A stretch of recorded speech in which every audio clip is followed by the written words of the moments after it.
haram untuk Menteri Agama menginjak tanah Minangkabau. Haram.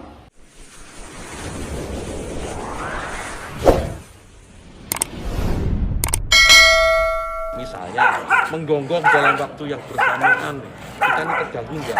Artinya apa? Bahwa suara-suara ini apapun.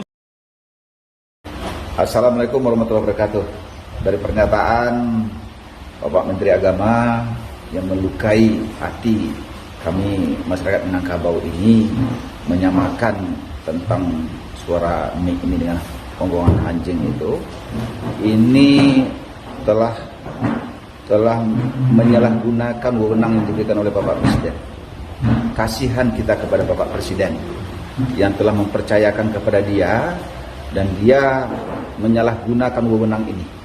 Dan saya mengatakan atas nama Ketua Lembaga Kerapatan Adat Alam Minangkabau, haram untuk Menteri Agama menginjak tanah Minangkabau. Haram, ya. Jadi jangan coba-coba menginjak tanah Minangkabau. Ini Islam, ya. Ini Islam sejati. Adat bersandikan syarak menjadikan kita buat, ya.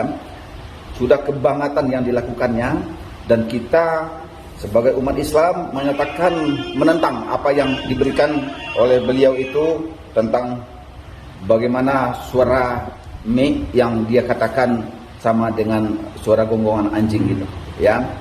Demi Allah kita berjuang untuk perjuangan ini. Terima kasih. Assalamualaikum warahmatullahi wabarakatuh.